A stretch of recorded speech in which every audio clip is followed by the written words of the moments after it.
people condemn the horrific racially motivated murders perpetrated by a deranged scumbag in Jacksonville at the Dollar General store. Perpetrating violence of this kind is unacceptable, and targeting people due to their race has no place in the state of Florida. Casey and I extend condolences to the victims and their families on behalf of the entire state of Florida.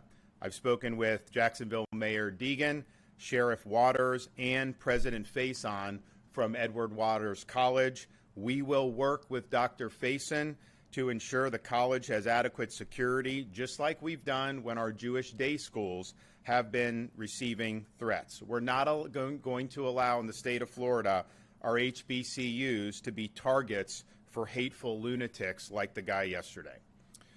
Now, with respect to Tropical Storm Idalia, it is currently 80 miles off the coast of Cozumel with 35-mile-per-hour winds. It will become a hurricane by late Tuesday afternoon. Landfall is currently expected along the Big Bend region on Wednesday, and it could arrive at the state of Florida as strong as a Category 2 hurricane.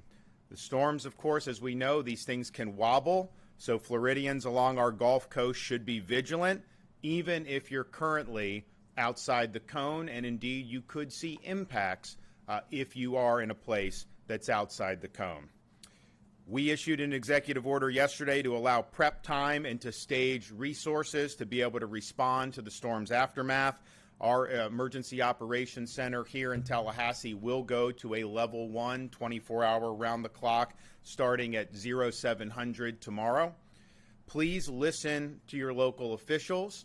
If you look at this Big Bend region, the models are probably more in agreement than when we had Ian last year, but these things can shift. There's still some uncertainty out there, so please just heed the warnings of your local officials. Continue to watch the news. If you are in the path of this storm, you should expect power outages, so please prepare for that, particularly if you have one. If this storm ends up coming in the Tallahassee region, there's a lot of trees that are going to get knocked down. The power lines are going to get knocked down. That is just going to happen. So just be prepared for that and be able to do what you need to do. If you are power dependent, particularly people who are elderly or who have medical needs, please plan on going to a shelter. Some of these counties are going to be announcing that they will be opening shelters, I would imagine, in the next day or so. That will be a good decision because the chance of you losing power if a Category 2 hurricane hits is very, very high. In terms of resources, we have mobilized 1,100 National Guardsmen, and they have at their disposal 2,400 high water vehicles as well as 12 aircraft that can be used for rescue and recovery efforts. Power. We are going to start, the power companies are going to start pre-staging linemen starting on Monday. And we're going to have probably not as many as we had for Ian because the track of the storm is different and the number of people affected is likely to be less. But there is going to be a significant amount of linemen that are going to be stationed and ready to go. And so what we would say to the municipalities and other electric outfits is please be willing to accept this mutual aid so we can get the power back on as quickly as possible. When we did Hurricane Ian, the places that accepted the mutual aid early, they got the power back on a lot quicker. So please, these resources are going to be there. Let's all work together to get the power back on. Clearly, we've had instances in the past where it dragged on, and there were a lot of people without power, particularly in Tallahassee and in 2016 storm. So I want to avoid that. The linemen are going to be there, and we want to put them to work. And I know that all the residents will really appreciate that. So please accept the mutual aid. Contact Kevin Guthrie if you have any questions about that. But we are going to have power outages, and so we want to get the power back on for all Floridians as quickly as possible. We are likely going to be staging the majority of our resources in Marion County and parts of North Florida, and that's going to just give us the flexibility in case the track changes to be able to mobilize the resources where they need to go. Florida Department of Transportation has now allowed expanded weight and size requirements for emergency transport, so they're going to be able to bring in more supplies on trucks than they otherwise would be. Please just be vigilant and watch the Weather Channel, watch the news, listen to your local officials. We're going to continue to have briefings, as the days go on here. If you want to know how you can prepare, go to floridadisaster.org/get-a-plan, floridadisaster.org/get-a-plan. You have time to make the preparations. You're going to see on that website all the things that are recommended that you do. But I would say again, if you are in the path of this storm, expect to lose power for a certain amount of time, and so just take whatever precautions are necessary as a result of that. I'm going to have Kevin Guthrie come up here and provide an update from the emergency management perspective. Thank you, Governor. Good afternoon, everyone. My name is Kevin Guthrie. I'm the Executive Director of the Florida Division of Emergency Management, and I want to begin by thanking Governor Ron DeSantis once again for his swift action in declaring an emergency order as we prepare for the impacts of Tropical Storm Idalia. But I also want to express to you how diligent our state emergency response team behind us has been working over the weekend to ensure that our communities are ready. The state emergency response team is here in the EOC working tirelessly to be prepared for any direction that this storm may take, and I thank them for their continued hard work for Floridians. Additionally, the state has been made aware of a situation involving fuel contamination at gas stations serviced by the Port of Tampa. I want to ensure Floridians that we are coordinating here at the EOC with everyone from petroleum retailers to the ports themselves to ensure that the disruption will not be widespread or prolonged, and that residents can have seamless access to fuel.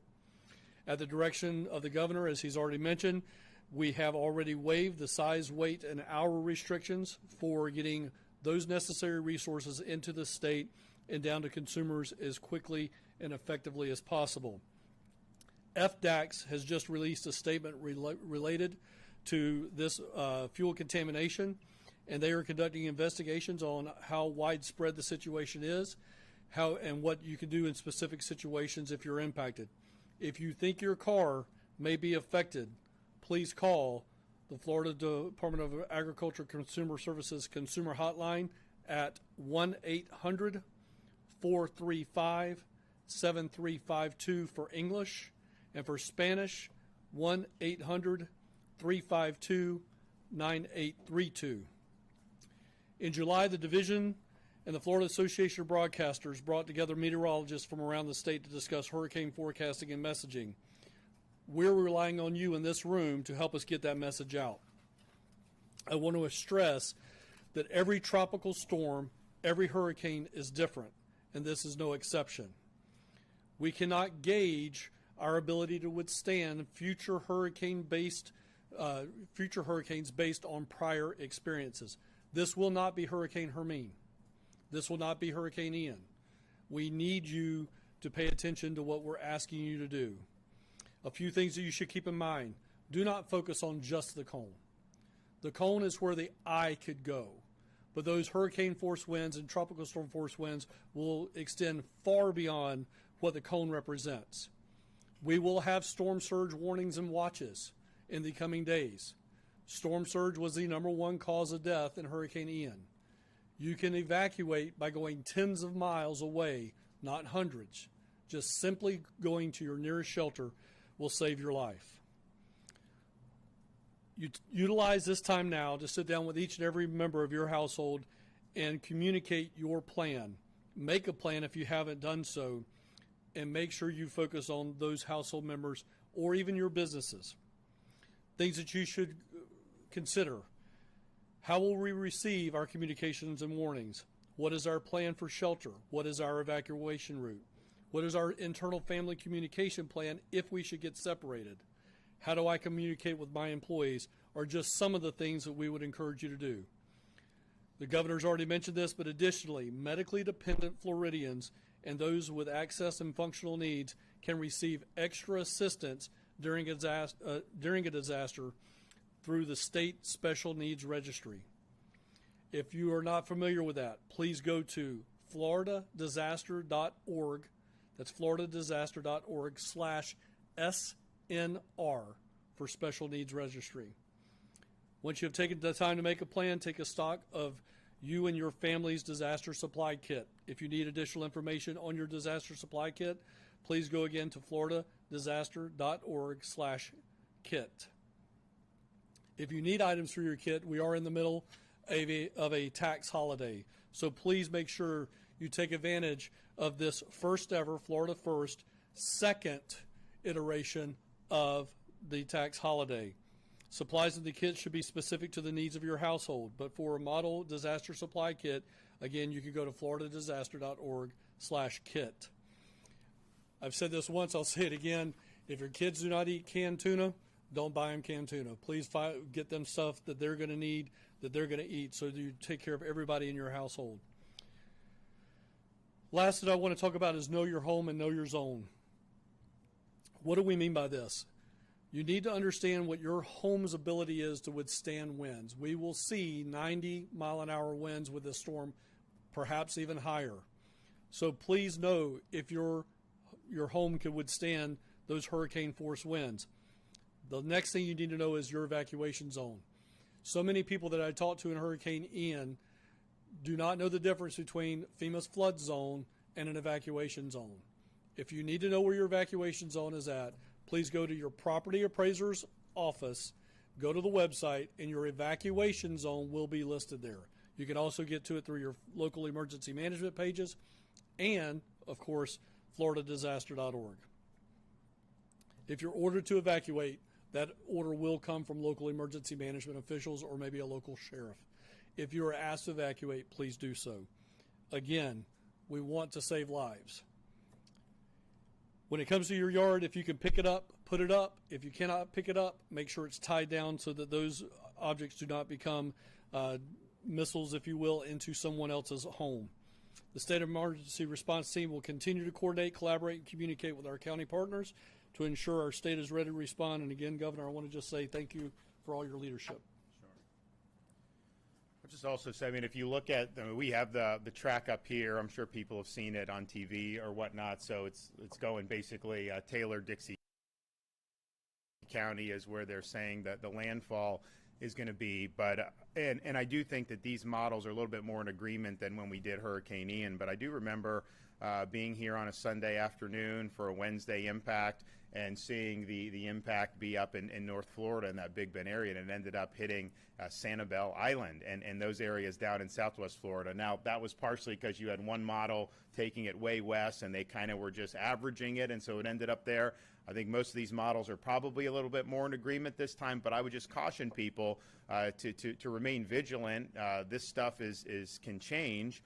We've had storms hit outside the cone in recent years. I mean, you know, we've had in Pensacola a couple years ago, outside the cone, they got massive flooding. So if you're in Tampa Bay, if you're in some of those areas, you absolutely could have major impacts. The fact that it's bent a little bit more south from where it was maybe this morning, the Hurricane Center thinks it very well may migrate back further west and be more in line with Tallahassee. So people here in Tallahassee, you know, you're not out of the woods at all just because it moved a little bit to the east. So I would just say anybody on this Gulf Coast, certainly from Tampa all the way up to places like Bay County, you should absolutely be very vigilant right now.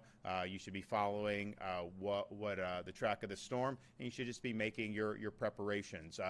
There were models that had it up to Cat 3. We think that now the highest the agreement seems to be Cat 2, but again, there's a lot that can happen. This thing hasn't even gotten to Cuba yet, and the water in the Gulf is very, very warm, and so that'll provide some fuel for this thing to pick up some more speed. So floridadisaster.org/get-a-plan. We'll continue to be providing updates. Listen to the folks who are the emergency management and the local officials. They are going to be the ones that are going to be issuing guidance on evacuating. If there's any road closures, that's all going to come from them. So please listen and heed that advice. Any questions? So we're going to start with staging and preparation in Marion County. Is that what we're saying? And in North Florida. So there'll be two staging areas. And this way it provides Florida DEM the ability to move the response wherever it goes, depending on how the storm may wobble. Sir, what is your travel schedule going to look like with this? Obviously, you were supposed to be out of state for campaigns and whatnot. We're locked in on this. We're gonna get the job done. This is important, so people can rest assured. We've always been ahead of the curve on this. Kevin and I were talking about this middle of last week, a week ago. And all the preparations that have needed to be done have been done. Those preparations, of course, are ongoing. We are going to have resources staged, and we're going to execute a response. So will you be here this week? I am here. How involved is the state with evacuation orders, and did Hurricane Ian change the calculus of that at all, considering how many people? Hurricane response is bottom up. When you do an evacuation order, the reason the state doesn't do an evacuation order is because evacuations are effectuated by local officials. So if they're going to, if the state said, this Sanibel Causeway is closed, well, we don't have people there that can effectuate that. That's the sheriff. That's the police. That's the local people. So that's why it's got to be bottom up, because they're the ones that are controlling how the traffic's going to flow, how people are going to go, whether there's shelters or not. That is just not done by the state. So, we support their efforts on different things, but those orders are going to come locally. And that's the way it's always been. That's the way it's going to be. I spoke out at the time when people were attacking Lee County about it. Kevin was talking with them. Sunday of the storm for Wednesday, it was even further northwest than this track was. And so, of course, they didn't issue an evacuation order at that time. Then as it got closer, they acted and did it. And so that's, but I think it's got to be done locally. With gasoline, is there any concern about price gouging or panic buying affecting? There's always concerns for both. I mean, obviously, Attorney General is going to be all over the gouging, so that's not something anyone should do. There's no need to do panic buying, but sometimes that happens in these storms. The issue with the Port of Tampa is one that could complicate this. It has nothing to do with the storm, but it's happening right on the eve of the storm, and so places, and I think I spoke with Commissioner Simpson earlier today. They're trying to get the list of all the gas stations that may have had cross-contamination so that people know if they filled up at any of these stations that they probably don't want to drive their car, because, you're going to have people potentially just stuck on the side of the road. If you fill up your tank with diesel and you start driving it, it's not going to end well. So that is a concern. Now, if the storm ends up more North Florida than Tampa, then maybe that's not going to end up being as important for the storm. But as you see, you could see some major flooding. You could see surge in the Tampa Bay area. It could be major impacts there. That is all still in the cards. Now, overall with fuel, we always work to have the ability to surge fuel if there's a major problem. And so we did it with Hurricane Ian. We had the trucks out there. People could go fill up. In rural areas, that really helped. I will tell you, though, Hurricane Ian, the gas stations getting back on track, they actually got back pretty good compared to Irma and some of the other storms that we had. And a lot of that was just driven by power. If they had generator capacity, they were able to do it, but the fuel was still being delivered. And so I think Kevin's view is that this is still, the fuel's probably going to still be delivered. We are going to have the ability to move some fuel in. Do you want to say anything more about fuel? I will just say that just over the governor's shoulder here is the Florida Petroleum Industry. They are here. We have the Ports Council that is here. We have DOT, who's over my left shoulder, that's here for weights and measures and making sure that people can move commodities freely throughout the state. We did not fill up fuel in Hurricane Ian. We're not going to fill up fuel now. We are already making adjustments for the market to make sure that we're able to meet all of the needs there, and we'll continue to do that. Thank you. And I've asked Commissioner Simpson to come to tomorrow's briefing. I think he's going to be here, and he'll provide an update on the latest on this fuel situation from the Port of Tampa. And basically, it was just human error. They put diesel in tanks that were supposed to be regular gas. And then the DAX, they identified it, and they were able to do it, but there was nobody until DAX did the oversight that identified it. It was something that could be identified, I think, just from the difference in the smell. They were able to do that. So hopefully we don't have that many people that are affected by this. Obviously, if you have a tank of gas and it's 90% regular and 10% diesel, the dilution is probably may not ruin your car. But I mean, if you put a whole tank of diesel in, that's going to be a major problem. So stay tuned tomorrow morning. We'll have an update on that, and so we'll see you guys then. Thank you.